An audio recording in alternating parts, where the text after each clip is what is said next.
Alors, on se retrouve pour une, petite histoire à vous raconter. Donc là, je suis sur la partie, de la migration du paiement de la billetterie de Devox France. On utilise le système, Monetico. On va voir dans la suite comment ça se passe. La façon dont j'ai travaillé, c'est de faire un gros travail d'analyse de l'ancienne version et d'essayer de créer autant que possible dans un répertoire spécial de mon projet en Go, un répertoire AI Payment, toutes les ressources nécessaires pour qu'en fait Claude Code ensuite puisse prendre les fichiers qu'il y a là-dedans, regarder le code de l'ancienne version en Scala et m'écrire la meilleure solution possible en Go avec une page de test. Donc c'est ce qu'on va faire dans une deuxième partie. Mais au moment où j'ai commencé à faire ça, j'ai rencontré un souci, c'est que les PDF que je voulais lui donner, donc les PDF viennent directement du Crédit Mutuel, du système Monetico, et c'est de la documentation sur l'aspect technique, ça fait 120 pages à peu près.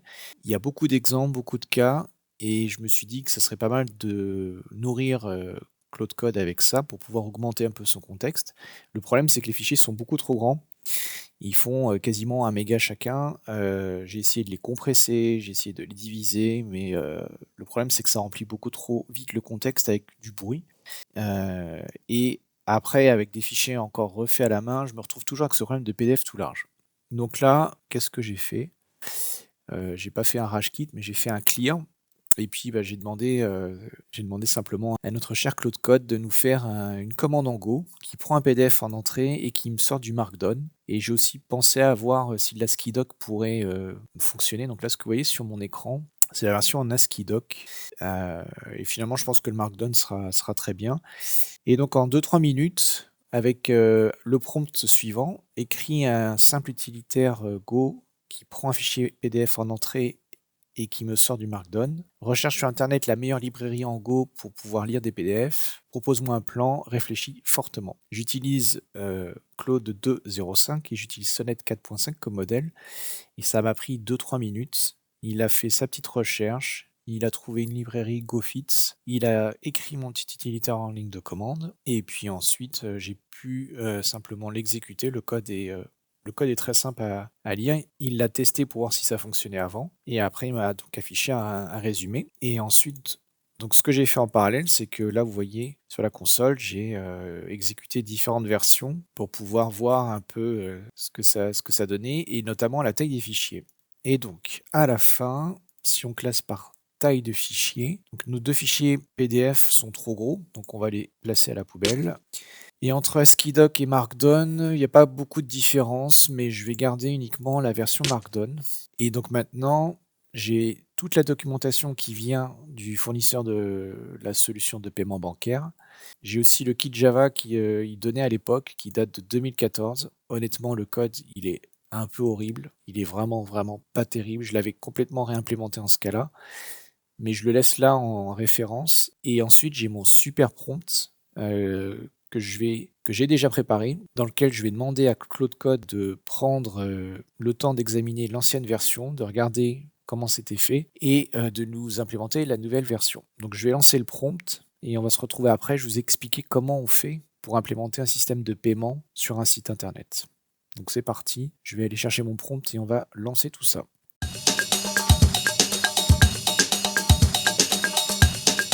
Allez, dans cette partie maintenant, on va attaquer la migration du paiement en mettant en place la solution Monetico du Crédit Mutuel. J'ai préparé un prompt et je vais commencer tout de suite par une première chose, c'est que je vais demander à Claude Code d'améliorer ce prompt avant de lui demander de faire une planification et avant de lui demander d'exécuter mon plan. Donc là, on part d'un fichier qui fait déjà 64 lignes que j'ai écrit intégralement, dans lequel je décris ce que je pense être comme un bon prompt. Et ici, hop, donc là, je lui dis, voilà un prompt qui est en rapport avec la migration du système de paiement de mon application Scala vers mon application Go. J'aurais juste que tu revoies ce prompt-là et que tu me proposes des améliorations. Ça, c'est quelque chose qui est super pratique avec Claude Code et que je vous encourage à faire. C'est de ne pas vous lancer directement sur 3-4 lignes en lui demandant de faire quelque chose, mais de faire ce travail de spécification, et vous aurez des bien meilleurs résultats à la fin. Donc on va le laisser faire et on va se retrouver après son analyse. Alors, on se retrouve à la fin.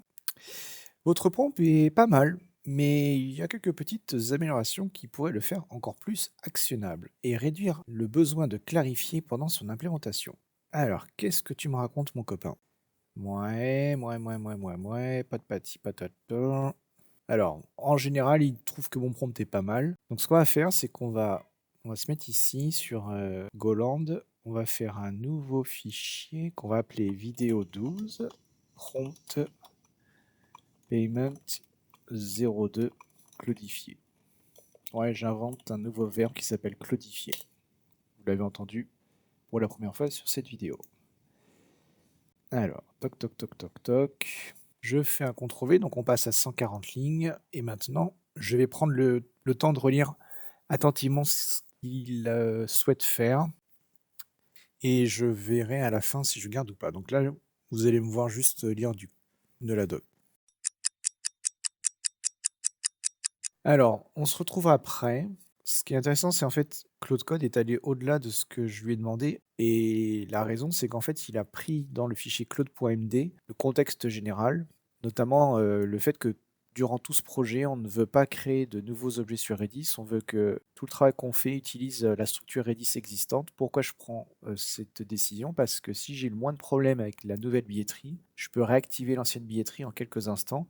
Ça, c'est la première raison. Et la deuxième solution, c'est que j'ai beaucoup de raisons, c'est que j'ai beaucoup d'outils d'administration que je ne vais pas forcément migrer de Scala vers Go pour l'instant.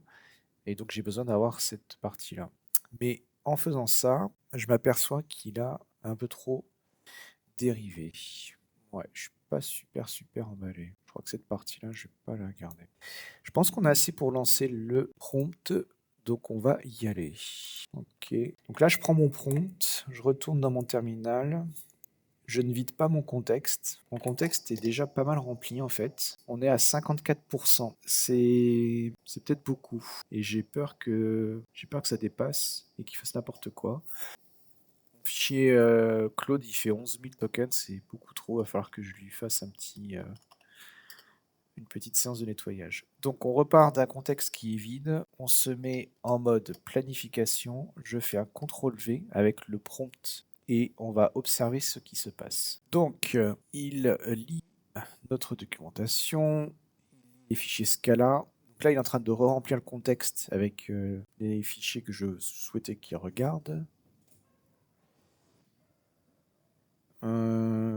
J'ai un petit souci avec mon fichier Markdown, vous voyez. J'ai l'impression que mon utilitaire, je suis à... Ouais. Donc là, on note une petite subtilité intéressante que je ne connaissais pas. C'est que les fichiers, unitairement, ne doivent pas dépasser 25 000 tokens. Donc ça veut dire que du coup, les fichiers Markdown, là, ne vont pas être utilisés. Donc là, il n'aura pas la spécification. On va voir comment il s'en sort, si avec le code que j'avais utilisé et écrit à l'époque, s'il arrive à faire quelque chose de correct. Donc là, soit on retombe sur nos pattes et ça fonctionne correctement, soit il faudra que j'arrête et que je recommence. Qu'est-ce que j'attends à la fin quand tout sera terminé? Ici, je lui ai pas demandé de mettre à jour l'application, je lui ai demandé de créer une page de test dans notre projet et je vais utiliser un environnement d'acceptance qui nous permettra de tester que tout fonctionne. Ah, il est terminé. Et ensuite seulement, j'avancerai sur la mise à jour de la suite. Alors, qu'est-ce que tu m'as fait? Donc là, on va regarder en détail son plan et je vais vous dire ce que j'en pense. Voici son plan. Donc je lis son plan et je vous redis après ce que j'en pense. Alors, on reprend. Donc Claude a préparé son plan. Il n'a pas encore commencé à changer quoi que ce soit. Et j'avais envie un petit peu de vous raconter, bah, c'est quoi implémenter un système de paiement sur un site internet en 2025. Et donc là, on a tout. J'ai regardé en détail et il n'y a pas d'informations sensibles dans ce que je vais vous montrer. Donc il y a de la configuration. Donc il y a un système de paiement quand on va vers le site de la banque et quand la banque ensuite revient pour vous informer si le paiement a été successful ou pas. Il y a un système de calcul de Mac avec l'algorithme HMAC SHA-1. Il y a un truc un peu particulier, mais ça c'est public. Enfin, si vous cherchez sur Internet, vous trouverez les PDF. Toute la configuration, les fichiers, les formulaires, la conf, les endpoints et ce qu'il va vouloir faire. Le fait qu'on utilise une certaine version de la librairie, il l'a remarqué aussi, puisque je l'ai migré en janvier, donc ça c'est cool. Intégration, pop. Alors là, il va un peu au-delà, mais bon, pourquoi pas. Et alors, ce qui est intéressant, donc là, il y a tout, hein. Il y a vraiment tout. Il y a l'histoire du payload qui est signé, ce que je vous disais peut-être précédemment. les fichiers qu'il pense créer, ce qu'il va faire. Et là, il me dit, bah, en fait, si toi, tu le codes tout seul, tu en as pour 6 à 8 heures. Et on va utiliser une librairie standard pour la crypto. On va vérifier avec le sandbox. Voilà. Et ben écoutez, c'est parti. On va voir combien de temps ça prend et combien d'argent ça nous coûte. Donc on part avec 1,91 $ et je marque l'heure pour voir le temps d'exécution de cette migration et le résultat. On se retrouve à la fin, on verra ce que ça donne. Alors là, on est en cours d'implémentation. Il a commencé il y a 2 minutes et avec CTRL-T sur Claude Code, vous pouvez voir la to-do list et on peut donc suivre en temps réel où est-ce qu'il en est, qu'est-ce qu'il est en train de faire. Il a commencé par créer les structures pour pouvoir faire toute la partie paiement, la partie Mac qui est assez sensible. Il a commencé à créer ensuite les objets dans notre domaine. Et là, il écrit les tests unitaires. Alors, on se retrouve à la fin, il a quasiment terminé. Il a commencé il y a 6 minutes. En tout, ça fait 2h30, là, vous voyez, 2h37 que j'ai lancé Claude Code. J'ai passé pas mal de temps à préparer mon prompt. Ça paraît beaucoup 2h30 en fait, mais j'ai passé pas mal de temps à préparer mon prompt, à analyser surtout l'ancien système. Après, j'ai perdu du temps avec mon histoire de fichier PDF et de fichier Markdown. Bon, en plus, vous avez vu qu'au-delà de 25 000 tokens dans un fichier, en fait, il est ignoré, donc tout ça pour rien. Mais globalement, j'ai fait le choix de le laisser avancer en me disant que bah, l'ancien code que j'avais écrit marchait quand même bien, il était testé et que ça serait suffisant. Donc là, j'ai suivi et je pense qu'il va terminer sous nos yeux pour un coût. Donc pour 8-10 minutes de travail effectif au niveau API, pour 3,49 $.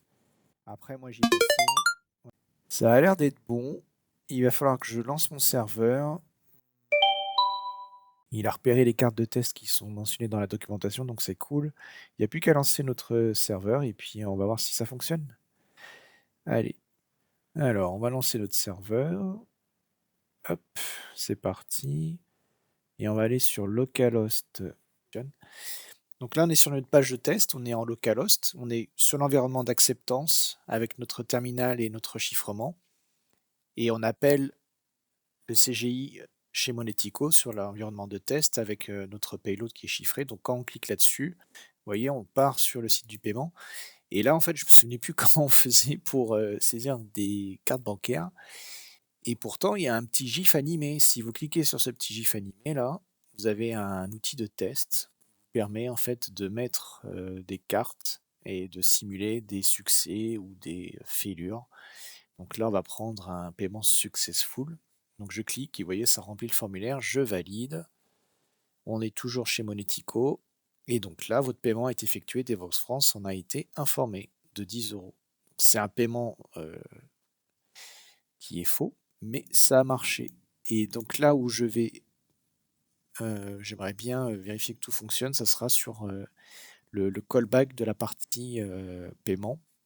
En fait, là, ce que vous voyez pas, c'est que Monetico va donc effectuer la transaction et ensuite va appeler une URL sur le site de la billetterie avec un payload. Ce payload, il est chiffré et c'est uniquement lorsque Monetico rappelle Devox France que nous, côté des billetteries, on va dire, OK, ce dossier-là, il a été payé, la personne a bien effectué ce qu'il fallait. Donc en fait, quand si vous cliquez sur revenir sur le site de Devox France, il ne se passe rien et on attend que Monetico vienne nous solliciter pour nous dire c'est bon, c'est pas bon. Et c'est cette partie-là qui est ultra compliquée quand elle ne fonctionne pas parce que vous pouvez pas, ici là malheureusement je peux pas lui dire bah, de venir appeler ma machine sur localhost. On est sur internet hein, les amis et j'espère que cette partie-là va fonctionner mais je pourrai le voir que lorsque j'aurai implémenté l'interface de retour. Et donc pour ça eh ben, il va falloir qu'on déploie en prod. Donc là si on clique sur Pay by OK, vous voyez ça fonctionne plus parce que bah, y a rien qui écoute, mais il va falloir que j'implémente cette partie-là. Et ensuite, on pourra dire que tout fonctionne. Donc là, l'aller fonctionne. Le retour, pour l'instant, j'en sais rien. Il va falloir que je vois comment le tester. Je vais réfléchir un petit peu et puis je vais reprendre dans une autre vidéo en vous expliquant comment j'aurais résolu ce petit souci. Allez, on se retrouve pour la démonstration pour voir un petit peu le résultat final. On est sur la production. Non, on est en local. On va aller sur la production, pardon. La protéger la page avec un login mot de passe pour que seul l'admin y ait accès. Quand on arrive là-dessus, donc on voit un test à 10 € avec l'API V3, différentes informations qui nous permettent de tester. On clique dessus, on va bien sur le serveur de test de Monetico, on va prendre une carte de test, hop, alors attendez, je clique, voilà, une carte de test pour valider, on clique, on a un succès, donc là c'est bon, et on revient sur le site Devoxx France, paiement validé, vous allez recevoir un email de confirmation, et pour voir si ça marche, on vient vérifier en mode test, donc ça c'est les logs de la prod sur Clever Cloud, et là on voit effectivement le retour, le payload, on voit bien que le message qui a été posté par Monetico vers la plateforme de Devoxx France a été correctement vérifié et que donc il est légitime. Et donc là, on pourra passer le dossier du client à payer. Voilà pour le résultat final. Alors là, je le relance, je lui demande, maintenant qu'on a implémenté cette page de test et qu'on sait que les allers-retours avec la banque fonctionnent correctement, il est temps de mettre à jour le template web, la page que vous, en tant que client, vous allez voir quand vous allez payer par carte bleue. Et c'est ce que j'ai fait ici, là. Alors, je vais mettre en plus petit. On voit en grisé le template et je lui demande de bien vérifier aussi que je n'aurais pas oublié un des états. On veut afficher ce bouton de paiement si le dossier est en attente de paiement, si la facture a été créée, si la facture a été envoyée, si la facture a été en retard. D'ailleurs, ici, au passage, on corrige un petit bug. Et si la facture est créée et a été envoyée. Voilà. Et donc c'est parti. Alors, toc toc toc toc. Je voulais vous montrer un petit prompt en français. Là, je suis sur la page qui permet d'aller vers le paiement. Donc on a soit le paiement par carte bleue. Donc là, ça y est, c'est terminé, ça fonctionne. J'ai fait un passage en prod. J'ai même acheté une place à 1 € pour tester et ça a marché. Et donc là, maintenant, je m'attaque à la partie virement bancaire. Donc virement bancaire, en fait, ce qu'il faut faire, c'est simplement afficher un RIB. Donc j'ai demandé à Claude de faire cela et j'ai fait un prompt en français pour changer un petit peu et pour voir comment il s'en sort.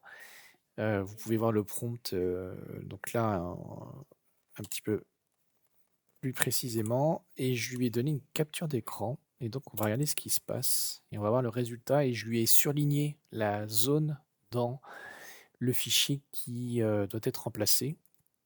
Donc là, on va regarder avant. Voilà, vous voyez ici, il n'y a rien là de référence bancaire. Et donc ici, je m'attends à un joli affichage pour vous montrer ce qui va bien. Alors, est-ce qu'il retrouve déjà mon RIB qui est dans, normalement, ce répertoire-là, qui s'appelle rib.png. Je pense que tu devrais le retrouver. Oui, il l'a trouvé. Alors, si vous promptez en français, Claude va vous répondre en français. Et c'est ce qu'il est en train de faire. Donc là, il a analysé l'image, il a extrait de l'image nos coordonnées bancaires, qui sont aussi sur nos factures et ainsi de suite. Parfait. Maintenant, vérifions que les tests de paiement passent toujours. C'est une bonne idée. Je n'avais pas demandé ce que tu le fasses, mais je suis très content que tu le fasses. Alors un test pour vérifier que les coordonnées sont bien affichées. Bon, ça, c'est pas super utile. Ah, ben voilà, parfait. Parfait, parfait. Donc on voit bien que c'est Quantix, qui est l'entreprise qui organise Devoxx France. Copier. Est-ce que le copier-coller fonctionne? Coller. Ouais. Les amis, on se retrouve à la fin de cette vidéo. J'ai coupé un peu brutalement la fin, puisque en fait on voit le RIB, et puis bon, je pense que vous avez compris le principe. Pour terminer, en quelques minutes, je vais vous montrer quelque chose, une dernière astuce, et après on s'arrêtera là. C'est quelque chose que j'ai découvert en réfléchissant tout seul comme un grand. C'est que j'ai demandé à Claude Code, et je vais le faire à partir de maintenant, de me faire un résumé pour cette vidéo YouTube de tout ce qu'on a fait aujourd'hui. Quel était l'état de l'application au démarrage? Qu'est-ce qui s'est passé pendant ces 3-4 heures de développement? Et de me faire un script Markdown que je vais vous montrer. Et bon, l'idée c'est quoi? Bah, c'était de vous montrer que Claude Code peut même regarder grâce à Git et grâce à l'historique des différentes conversations, ce qu'il a fait. et du coup, il est capable de vous sortir un truc assez sympa. Donc voilà, voilà. Alors le prompt, il est très simple. Vous l'avez ici, j'ai pris les 2 commits Git, donc ce matin et en fin de journée de ce joli samedi pluvieux, et ensuite je lui dis, bah, d'essayer de trouver des timestamps et ainsi de suite, de compter le nombre de fichiers. Donc il m'a fait une première version. Le seul truc, c'est qu'il a compté les fichiers qui sont générés. Donc je lui ai dit: «Bah, s'il te plaît, tu peux juste m'exclure tous les fichiers Temple parce que ceux-là, ils sont générés, c'est pas moi qui les ai écrits. Enfin, c'est pas toi non plus». Et voilà le résultat. Voilà le résultat. Qu'est-ce que cette vidéo, cher lecteur, va te montrer? Qu'est-ce que tu vas y voir à l'intérieur? Mais comment on implémente un système de paiement? Bon, avec Claude Code et puis en galérant un petit peu.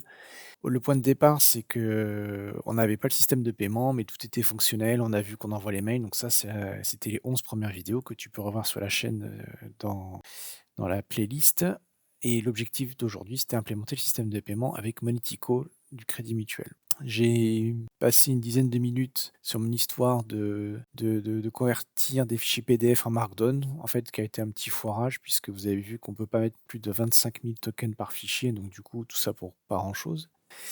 Après, je suis parti sur ma page de test que j'ai implémentée, pour pouvoir le faire. Donc ça s'est plutôt bien passé et ça m'a permis d'avoir, quand même quelque chose d'assez propre, qui m'a permis de rapidement pouvoir, avancer, et je trouve que la partie qui était la plus bluffante finalement, c'était la génération du cœur de la partie financière. Je pensais que ça serait plus compliqué. En fait, ça a été bon du premier coup. Je pense qu'en analysant le code Scala, bah, Claude Code s'est plutôt bien débrouillé là-dessus, et la page de test, là, je me suis dit: «Attends, la page de test que je mets sur YouTube, c'est pas bon», donc du coup, je l'ai sécurisé avec la session admin, donc ça a pris, 6 minutes, et ensuite, je me suis fait aussi un petit truc, sympa.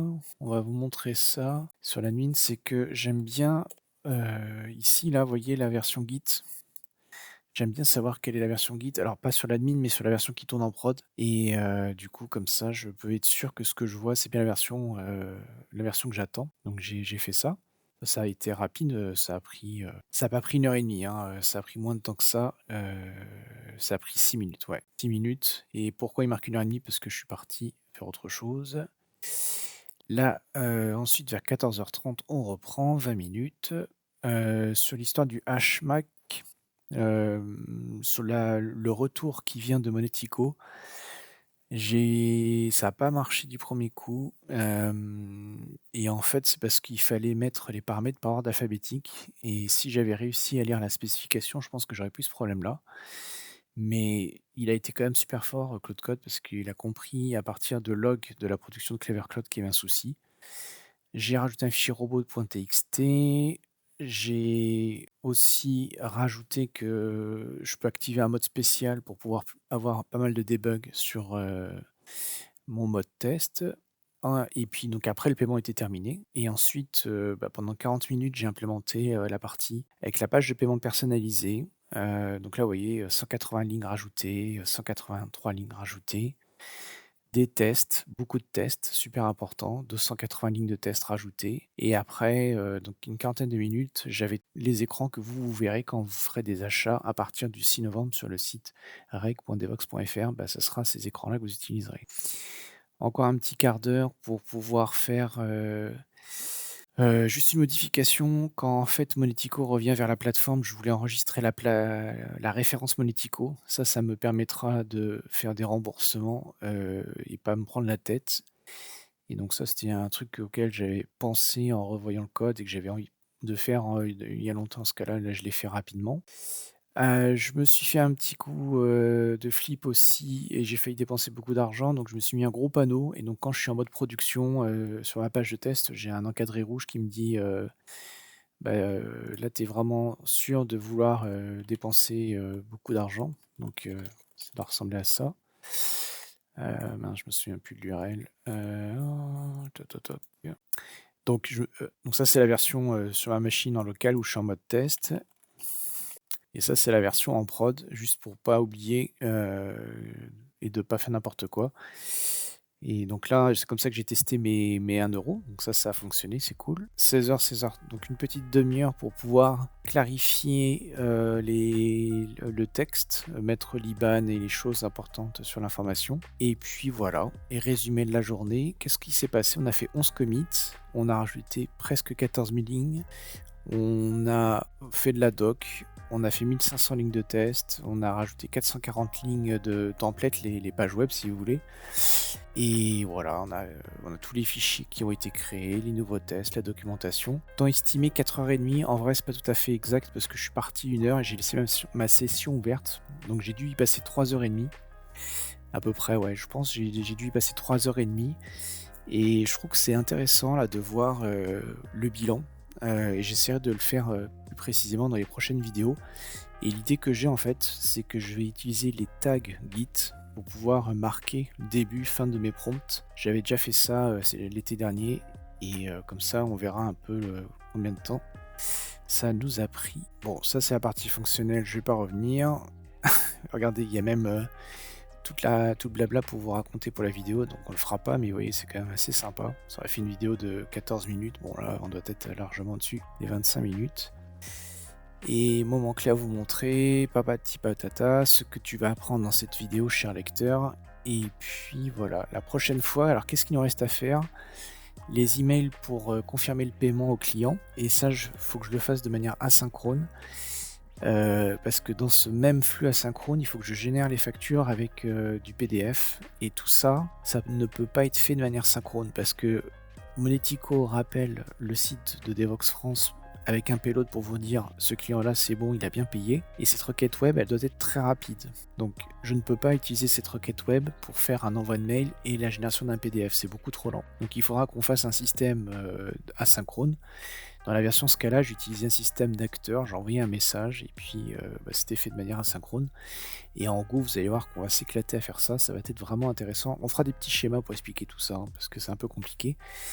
Voilà, je me suis fait plaisir dans cette vidéo. J'ai été agréablement étonné de la facilité pour la partie purement technique pour le paiement et je suis content et rassuré parce que c'était la partie que je pensais qu'elle allait être la plus compliquée. Je vous donne rendez-vous dans la 13e vidéo pour qu'on parle de ce que vous avez là à l'écran et qu'on continue et qu'on termine ce développement de la billetterie Devox France. N'hésitez pas à vous abonner, laisser un petit pouce, mettre un petit commentaire, ça me fera plaisir et je vous dis à bientôt.